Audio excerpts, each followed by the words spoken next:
అదే RTV app వార్తల్ని క్షణాల్లో చదివే అవకాశం ఉంటుంది. ఒక న్యూస్ పేపర్, ఒక టెలివిజన్ ఛానల్ మీ చేతుల్లో ఎప్పుడూ ఉంటాయి. మాజీ మంత్రి చేగుండి హరిరామ్ జోగే, కాపు సంక్షేమ సేన రాష్ట్ర అధ్యక్షుడు జోగే గారు ఇటీవల పవన్ కళ్యాణ్కి మరొక లేఖ రాశారు. దాదాపుగా కూడా 50 అసెంబ్లీ స్థానాలు, 6 పార్లమెంట్ స్థానాలు జనసేనకు కేటాయించే విధంగా ముందుకు వెళ్లాలని సూచించారు. అయితే 25 నుంచి 30 సీట్లు ఇస్తే ఇది టీడీపీకి మరియు జనసేన పొత్తు విఫల ప్రయోగమే అని అంటున్నారు జోగయ్య. ఇదే విషయంపై మాతో మాట్లాడడానికి హరిరామ్ జోగే గారు ఉన్నారు. సార్ నమస్తే సార్. 50 సీట్లు ఇస్తేనే ముందుకు వెళ్ళే విధంగా మీరు వెళ్ళాలని పవన్ కళ్యాణ్కి లేఖ రాశారు. నిజంగానే 50 సీట్లు పొత్తు ధర్మం పాటించి 50 సీట్లు ఇచ్చే అవకాశాలు ఉన్నాయంటారు? అసలు ఆ అవకాశాలు అంటే అవకాశం కల్పించుకోవాలి. కారణం ఏంటంటే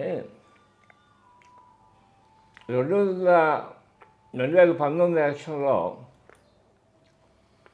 అప్పుడు పడినటువంటి ఓట్ల యొక్క వివరాలు కానీ చూస్తే 40% ఉన్నటువంటి ఓట్ల శాతం ఉన్నటువంటి తెలుగుదేశానికి 23 సీట్లు మాత్రమే వచ్చాయి. 6.9% ఉన్నటువంటి జనసేన పార్టీకి 1 సీట్ మాత్రమే వచ్చింది. అయితే లెక్కల పరంగా ఈ రెండు పార్టీలు ఆ రోజుల్లో కలిసి ప్రయాణం చేసి ఉంటే, అంటే వాళ్ళకి పడ్డ ఓట్లు వీళ్ళకి పడ్డ ఓట్లు కూడా కలిపి ఉంటే 60 సీట్ల వరకు వచ్చేది అనేటువంటి లెక్కలు చెప్తున్నాయి. అంటే ఏంటి, జనసేన పైన ఓట్లు తక్కువైనా 6.9% అయినా జనసేన ఓట్లు కూడా కలిస్తేనే తెలుగుదేశానికి 60% వచ్చే అవకాశం ఉంది. లేకపోతే 23 సీట్లతోనే సరిపెట్టడం జరిగింది గతంలో. ఇప్పుడు ఈ లెక్కల ప్రకారంగా ఎలక్షన్ అయిపోయిన తర్వాత మళ్ళీ పంచాయతీరాజ్ ఎలక్షన్స్ వచ్చినాయి. ఆ పంచాయతీరాజ్ ఎలక్షన్లో తెలుగుదేశం పోటీ పెట్టాల, జనసేన పోటీ పెట్టింది. జనసేనకి పంచాయతీరాజ్ ఎలక్షన్లో అంతకుముందున్న 6.9% నుంచి సుమారు 15% వరకు ఓట్లు పెరిగాయి. ఆ ఓట్లు ఎలా పెరిగింది అంటే, అంతకుముందు కాపుల్లో, అంటే 2019 ఎలక్షన్లో కాపులు 22% ఉన్న కాపుల్లో సుమారు చెరుసగం ఓట్లు ఆ రోజులో వైఎస్ఆర్సీపీకి వేశారు 2019 ఎలక్షన్లో. మళ్ళీ పంచాయతీరాజ్ ఎలక్షన్ వచ్చేసరికి ఆ కాపుల్లో మళ్ళీ ఎక్కువ శాతం జనసేన పార్టీకి వచ్చి కలిసి, ఇప్పుడు 6.9% ఉన్నటువంటి జనసేన పంచాయతీరాజ్ ఎలక్షన్లో సుమారు 15% వరకు పెరిగిందని చెప్పడానికి అవకాశం ఉంది. అలాగే పంచాయతీరాజ్ ఎలక్షన్లో తెలుగుదేశం పోటీ పెట్టకపోవడం వల్ల 40% ఉన్న తెలుగుదేశం ఓట్లు మళ్ళీ కిందకి 35% దిగిపోవడం జరిగింది. అది కొన్ని జనసేనకి, కొన్ని వైఎస్ఆర్సీపీకి కూడా తరలి వెళ్ళిపోవడం జరిగింది. ఇలాంటి పరిస్థితుల్లో ఇప్పుడు మళ్ళీ ఎలక్షన్స్ వచ్చినాయి. 2024లో జరగబోయే ఎలక్షన్స్. ఇవాళ పరిస్థితికి మనం సమీక్షిస్తే, విశ్లేషిస్తే ఈవేళ ఉన్న పరిస్థితి ఏంటంటే, మళ్ళీ తెలుగుదేశం మళ్ళీ కాస్త పుంజుకుని మళ్ళీ 40% దాకా, అంటే తమకున్న ఓట్ల శాతాన్ని మళ్ళీ నిలబెట్టుకునే స్టేజ్కి ఇవాళ తెలుగుదేశం కలిసింది. జనసేన ఏమో 15% నుంచి ఇంకా కాస్త 1-2% పెరిగింది. ఆ పరిస్థితులు ఉన్నాయి. ఈవేళ పరిస్థితులు కూడా ఏంటంటే, ఈ రెండు పార్టీలు కలిస్తేనే 50% దాటి, అంటే చెరుసగం దాటి వైఎస్ఆర్సీపీని ఓడించడానికి అన్ని అవకాశాలు కనపడతాయి. అయితే సీట్ల పంపకం ఎలా జరగాలి, ఈ ఎలక్షన్స్లో జనసేన ఎన్ని సీట్లలో పోటీ చేయాల్సి, తెలుగుదేశం ఎన్ని సీట్లలో పోటీ చేయాలి, వీళ్ళ యొక్క పొత్తు ధర్మం ప్రకారంగా ఏ విధంగా పంచుకోవాలి అన్నది విశ్లేషించాల్సిన పరిస్థితి వస్తే ఒకటే చెప్తాను నేను. 2019లో ఈ రెండు కలిస్తే 60 సీట్లు తగ్గే అవకాశం ఉందని చెప్పాను కదా. అంటే ఏంటి, తక్కువైనా ఎక్కువైనా రెండు కలిస్తేనే 60 సీట్లు. ఈవేళ పరిస్థితులు కూడా నేనేమంటానంటే 60 సీట్లో సగం భాగం జనసేనకు కూడా ఉంది, సగం భాగం తెలుగుదేశానికి ఉంది. సగం పంచుకునే పరిస్థితి ఉంటేనే రెండు కలిసి ఈవేళ మళ్ళీ 2024లో నెగ్గే అవకాశం ఉంటుంది. కాబట్టి ఆ రూపంగా చెరుకు 30 సీట్లు పంచుకోవడం అవసరం, నెసెసిటీ. రెండు కలిపి నెగ్గాలంటే, రెండు కూడా నెగ్గాలంటే చెరుకు 30, ఆ 60 సీట్లలో చెరుకు 30. ఇకపోతే కొత్తగా పెరుగుతున్నటువంటి జనసేన పార్టీకి పెరిగినాయి కానీ, తెలుగుదేశానికి పెరగబోతున్నాయి కానీ, ఇవన్నీ లెక్కేసుకున్నప్పుడు 60% దాటి 60 సీట్లు దాటి తెచ్చుకోబోయే సీట్లలో కూడా మళ్ళీ చెరుసగం కింద పంచుకుంటే, అందుకే 40 నుంచి 50 సీట్ల వరకు జనసేనకి ఇవ్వాల్సిన నష్టం ఉంది. మిగతా సీట్లలో తెలుగుదేశం పోటీ పెట్టాల్సిన నష్టం ఉంది. కాబట్టి లెక్కల ప్రకారంగా అది అలాంటప్పుడే రెండు ఈ కూటమి నెగ్గి బయటపడే అవకాశం ఉంది. అలాంటి పరిస్థితుల్లోనే పంపకం కూడా అలాగే జరగాలనేటువంటిది నా యొక్క విశ్లేషణ. ఇకపోతే దీనికి ఇంకో కారణం కూడా ఉంది. నేను ముందు నుంచి చెప్తాను ఉన్నా. ఎందుకంటే ఓట్లు ట్రాన్స్ఫర్ తెలుగుదేశం ఓట్లు జనసేనకి, జనసేన ఓట్లు తెలుగుదేశానికి సవ్యంగా ట్రాన్స్ఫర్ అయినప్పుడే ఈ కూటమి నెగ్గడానికి అవకాశం ఉంటుంది. లేకపోతే ఎవరి ఓట్లు ఎవరికి ట్రాన్స్ఫర్ కాకపోయినా ఈ కూటమి కొలాప్స్ అయిపోతుంది. ట్రాన్స్ఫర్ అవ్వాలంటే అటు తెలుగుదేశం కార్యకర్తలు, ఇటు జన సైనికులు ఇద్దరు కూడా సంతృప్తి చెందాలి. సంతృప్తి చెందాలంటే వారు కోరుకున్న ప్రకారంగా సీట్ల పంపకం జరగాలి. వాళ్ళు కోరుకున్న ప్రకారంగా అధికార పంపిణీ జరగాలి.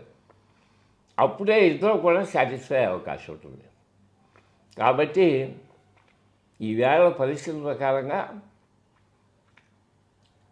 తెలుగుదేశం ఏమంటుంది, కార్యకర్తలు లేకపోతే ఎల్లో మీడియా ఏమంటుంది, జనసేనకి బలమైన క్యాండిడేట్లు లేరు కాబట్టి వాళ్ళకి 25 సీట్లు ఇస్తే సరిపోతుంది, అంతే అవకాశం ఉంది, సీట్లు ఇచ్చే అవకాశం ఉందని వాళ్ళు ప్రచారం చేస్తున్నారు. అది కరెక్ట్ కాదు. ఈవేళ జనసేన పరిస్థితి చూస్తే 50 సీట్లు తక్కువ కాకుండా నియోజకవర్గాల్లో బలమైన క్యాండిడేట్ ఉన్నారు. ఆ 50 సీట్లు నేను ప్రచారం చేయడం కూడా జరిగింది. ఏ నియోజకవర్గాల్లో జనసేనకి బలమైన క్యాండిడేట్లు ఉండి తగ్గడానికి అవకాశం ఉన్నాయో ఆ 50 సీట్లని కూడా నేను ప్రకటించాను. ఆ 50 సీట్లు ఖచ్చితంగా జనసేనకు వచ్చినప్పుడే జన సైనికులు అంతా కూడా సాటిస్ఫై అవుతారు. జన సైనికుల ఓట్లు సవ్యంగా తెలుగుదేశానికి ట్రాన్స్ఫర్ అవుతాయి. కాబట్టి రేపు పంపకం ఇంకా ఫైనలైజ్ కాలేదు కాబట్టి ఎల్లో మీడియా వాళ్ళు చెప్తున్నట్టుగా, లేకపోతే సోషల్ మీడియాలో వస్తున్నటువంటి వార్తల ప్రకారం 25-30 సీట్లతో సరిపెట్టడం తప్పు. జనసేనకి 50 నుంచి 60 సీట్ల వరకు కేటాయింపు జరిగితేనే జన సైనికులు సాటిస్ఫై అవుతారు. అప్పుడే ఓట్లు ట్రాన్స్ఫర్ కరెక్ట్గా జరుగుతుంది అని చెప్పేసి నేను ముఖ్యంగా తెలుగుదేశాన్ని హెచ్చరిస్తున్నాను. ఈ విషయంలో మీరు కూడా 50 సీట్లు తక్కువ కాకుండా జనసేనకు వచ్చేటట్టుగా మీరు కూడా సహకరించాలి. అప్పుడే జన సైనికుల ఓట్లు రేపు తెలుగుదేశం అభ్యర్థులకి ట్రాన్స్ఫర్ అయ్యి మీ తెలుగుదేశం అభ్యర్థులు కూడా నెగ్గుకుని బయటికి రావడానికి అన్ని అవకాశాలు ఉంటాయి. కాబట్టి ముందు సహకరించాల్సింది మీరు. ఆ ప్రకారంగా చేసుకోండి. ఇద్దరు గ్యారంటీగా నెగ్గుతారు, వైఎస్ఆర్సీపీని ఓడిస్తారు, మీరు అనుకున్న సాధిస్తారని చెప్పేసి నేను ముఖ్యంగా తెలుగుదేశానికి సలహా ఇస్తున్నా. అలాగే జనసేన అధ్యక్షుడు పవన్ కళ్యాణ్ గారికి కూడా తెలియపరుస్తున్నా. అంటే పవన్ కళ్యాణ్ సంప్రదించకుండా చంద్రబాబు నాయుడు 2 సీట్లను ప్రకటించడం పట్ల ఇటు జనసేన నాయకులు కూడా అసంతృప్తిగా ఉన్నారు. ఇటు వైసీపీ నాయకులు ఒకటే చెప్తున్నారు, పొత్తు కూడా ఎన్నికల వరకు ఉండదు, ఇది విఫలమైపోతుంది, ఇద్దరు కూడా అనుకోకుండా సీట్లను ప్రకటించడంపై చాలా విమర్శలు అయితే వ్యక్తమవుతున్నాయి. తెలుగుదేశం నాయకులు ప్రకటించినటువంటి బండ్లపేట కానీ లేక అరకు కానీ ఆ రెండు తెలుగుదేశం కోటాలోనివే, అవి జనసేన కోటాలోవి కాదు. అది ఆల్రెడీ అది తెలుగుదేశం కోటాలోనివే. ఆయన ఆ తెలుగుదేశం కోటాలో కాబట్టి ఆయన ధైర్యంగా ప్రకటించాడు. అయితే ఏంటంటే ప్రకటించే ముందు జనసేన అధ్యక్షుడు కూడా ఒక మాట చెప్పి చేసుకుంటుంటే బాగుంటుంది అనేటువంటిది జనసేన నాయకుడు అధ్యక్షుల యొక్క అభిప్రాయం. అలాగే రాజోలు కానీ లేక ఏంటది రాజానగరం కానీ ఈ రెండు జనసేన కోటాలు అవి. ఆల్రెడీ జనసేనకి మెజార్టీ ఉన్న నియోజకాలు వీళ్ళొక్క అక్కడ ఆల్మోస్ట్ ఇన్ఛార్జెస్ బలంగా ఉన్న నియోజకాలు 7 కోటాలు అవి. కాబట్టి ఈవేళ పవన్ కళ్యాణ్ ప్రకటించినవి కూడా 7 కోటాలు ప్రకటించారు. అంటే మీరు లేఖలో రాశారు ఉంగుటూరు, తణుకు, నిడదవోలు ఈ సీట్లను ప్రకటిస్తే జనసేన నాయకులు కొంచెం సంతృప్తిగా ఉండేవారని. అంటే మీరు మూడు సీట్లు దాదాపు 4 చెప్పారు. అంటే అక్కడ గ్యారంటీగా నగ్గుతుందని మీరు ఎలా చెప్పగలరు? జనసేనకి అక్కడ బలం ఉందా? తణుకు కానీ ఉంగుటూరు కానీ అలా కాదు. నేను అన్నది ఏంటంటే జనసేన నాయకులు ఆయనకి తెలుగుదేశానికి పోటీగా రాజానగరం కానీ రాజోలు కానీ ప్రకటించడం పెద్ద విశేషమైన విషయం కాదు. ఎందుకంటే అది ఎలాగ జనసేన కోటాలు అది. కానీ తణుకు నెల్లూరు నియోజకాలు ప్రకటించుంటుంటే అది చెప్పుకోవడానికి అవకాశం ఉండేది. అంటే ఏంటి, ఎందుకు ఆ తణుకు నియోజకవర్గం కానీ నెల్లూరు నియోజకవర్గం కానీ తెలుగుదేశం వాళ్ళు ఆశిస్తున్నారు. కానీ ఆ 2 నియోజకాల్లో ఈవేళ సామాజికంగా జనసేనకు సంబంధించిన సామాజిక వర్గం అధికంగా ఉంది. కాబట్టి ఆ 2 కూడా జనసేనకు కావాల్సిన నియోజకవర్గాలు. తెలుగుదేశం వాళ్ళు ఆశించడం తప్పు.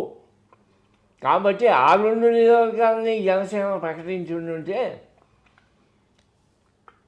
తెలుగుదేశానికి వెళ్లకుండా జనసేన సీట్లని జనసేన పార్టీ దక్కించుకుంది అనేటువంటిది జనంలోకి వెళ్ళి ఉండేది. కాబట్టి అలా చేసుకుంటే బాగుండేదని చెప్పేసి నేను చెప్పడం జరిగింది. కాబట్టి రేపు జనసేనకి సామాజికంగా కానీ బలమైనటువంటి అభ్యర్థులు ఉన్నటువంటి పరిస్థితిలో కానీ దక్కించుకోవాల్సిన సీట్లన్నీ కూడా దక్కించుకోవాల్సిన నిశ్చయం ఉంది అనేటువంటిది ఇండైరెక్ట్గా నేను జనసేన నాయకుడికి ఈ ప్రకటన ద్వారా చెప్పడం జరిగింది. కాబట్టి రేపు 50 నియోజకవర్గాలు అలాంటివే. జనసేన నెగ్గడానికి బలమైన క్యాండిడేట్లు ఉన్నటువంటి నియోజకవర్గాలు, నెగ్గడానికి అవకాశం ఉన్నటువంటి నియోజకవర్గాలు. కాబట్టి అవి దక్కించుకోవాల్సిన నెస్థితి ఇవాళ పవన్ కళ్యాణ్ గారికి ఉంది. ఇటు నరసాపురం, భీమవరం, తాడేపల్లిగూడెం ఈ 3 నియోజకవర్గాల్లో పవన్ కళ్యాణ్ ఎక్కడ పోటీ చేస్తే బాగుంటుంది, అక్కడ పోటీ చేస్తే పవన్ కళ్యాణ్కి కలిసి వచ్చే అంశాలు ఏంటి? అది కూడా నేను చెప్పా, నా ఉత్తరంలో రాశా. జనసేనకి పర్టికులర్గా పవన్ కళ్యాణ్ గారికి అంటూ సొంత నియోజకం లేదు. ఆయన ఎక్కడి నుంచి పోటీ పెడతారో కూడా ఇంతవరకు క్లారిటీ లేదు అని అనేక విమర్శలు చేస్తున్నారు కాదు వైఎస్ఆర్సీపీ నాయకులు. అది సరైన విషయం కాదు. జనసేన నాయకులకి అంటే పవన్ కళ్యాణ్ గారికి అంటూ సొంత నియోజకవర్గం ఉంది. ఆయన బండి పోటీ పెట్టే నియోజకవర్గాలు కూడా, పోటీ పెట్టి నెగ్గే అవకాశాలు ఉన్న నియోజకవర్గాలు కూడా ఉన్నాయి. దాంట్లో నేను ఉదయించి ఒకటి నరసాపురం. నరసాపురం సొంత నియోజకవర్గం పవన్ కళ్యాణ్ గారి. ఆయన కొన్నిదల కుటుంబానికి సొంత నియోజకవర్గం. వారి ఆస్తులు నరసాపురం నియోజకవర్గంలో నుంచి మొగల్తూరులో ఉండేటువంటి పరిస్థితి. ఇప్పటికే వారి సొంత ఇల్లు ఉంది అక్కడ. అందుకని నరసాపురం సొంత నియోజకవర్గం. నరసాపురంలో పవన్ కళ్యాణ్ గారి యొక్క సామాజిక వర్గం చాలా మెండుగా ఉంది.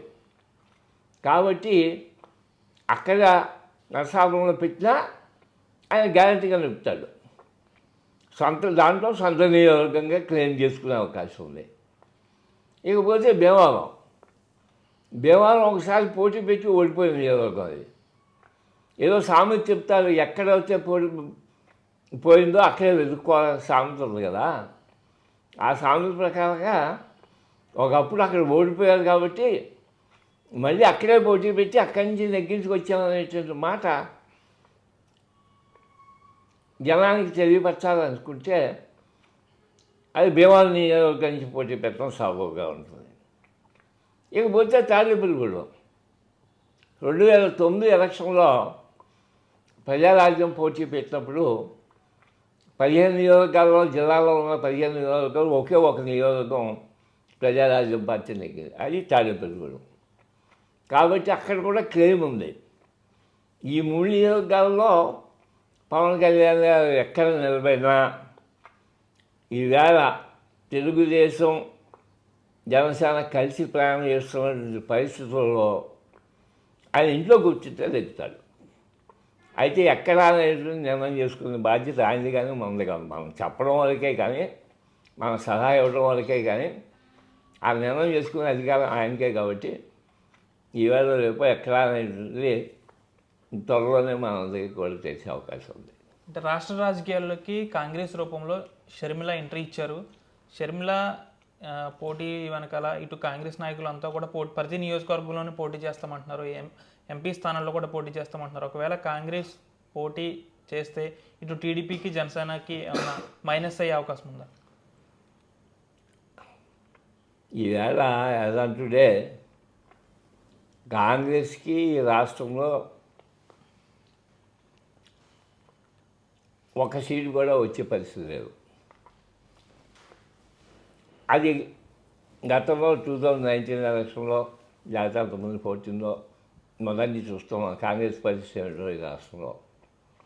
ఈవేళ షర్మిల గారు వచ్చినంత మాత్రాన కాంగ్రెస్ పార్టీ అధ్యక్షురాలిగా ఏదో ఓట్లు పెరిగిపోతాయి, వాళ్ళు కూడా ప్రతిపక్షాల్లో పెద్ద భాగమై కూర్చుంటారు, లేకపోతే ప్రతిపక్షాల ఓట్లు చేరటానికి అవకాశం ఏర్పడుతుంది, ఇలాగా అన్ని రకమైన చర్చలు జరుగుతున్నాయి.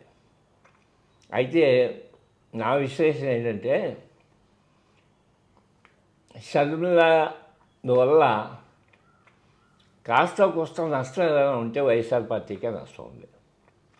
ఎందుకంటే అవి ఏమైనా తీర్చుకుంటే తన అన్నగారు అయినటువంటి జగన్మోహన్ రెడ్డి గారి సొంత పార్టీ నుంచే తీసుకోగలుగుతుంది, కానీ ఇతర పార్టీ నుంచి తీసుకునే అవకాశం లేదు.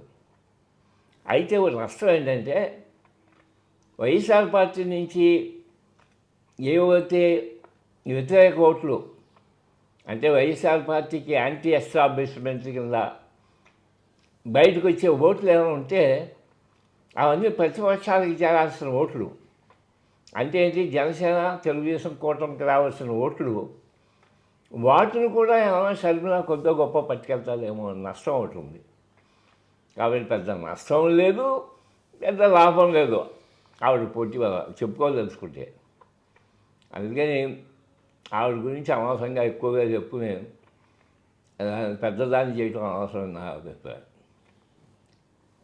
రాష్ట్ర వ్యాప్తంగా కూడా జనసేనకు సంబంధించి ఖచ్చితంగా 50 సీట్లు కేటాయించాలి. 50 సీట్లు కూడా అవి పక్కగా గెలిచే సీట్లు. అంతేకాకుండా 6 ఎంపీ స్థానాలను కూడా జనసేనకి కేటాయించాలి. పొత్తు ధర్మంలో భాగంగా ఇటు టీడీపీ జనసేన నాయకులు సక్రమంగా వెళ్తేనే ఇటు వారి ఓట్లు కానీ వీరి ఓట్లు కానీ ట్రాన్స్ఫర్ అయ్యే అవకాశం ఉంది. ఇటు కాంగ్రెస్ విషయానికి వస్తే షర్మిల రూపంలో కాంగ్రెస్కి సంబంధించి ఇటు రాష్ట్రానికి సంబంధించి ఎటువంటి ఒరిగేది లేదు. కాంగ్రెస్ పార్టీ రూపేణా షర్మిల రూపేణా ఇటు జనసేనకు కానీ టీడీపీకి కానీ ఎక్కడ కూడా 0% కూడా మైనస్ అయ్యే ఛాన్స్ ఉండదు. ఎక్కడైనా మైనస్ ఉందంటే అది వైసీపీ పార్టీకే అని మాజీ మంత్రి జోగయ్య చెప్తున్నారు. వీడియో జర్నలిస్ట్ శేఖర్తో మనోజ్ RTV పాల్గొన నుంచి. మరిన్ని వీడియోస్ కోసం ఛానల్ ని సబ్స్క్రైబ్ చేయండి. లేటెస్ట్ అప్డేట్స్ కోసం వాట్సాప్ ఛానల్ ని ఫాలో చేయండి. అండ్ లింక్ డిస్క్రిప్షన్ లో ఉంది.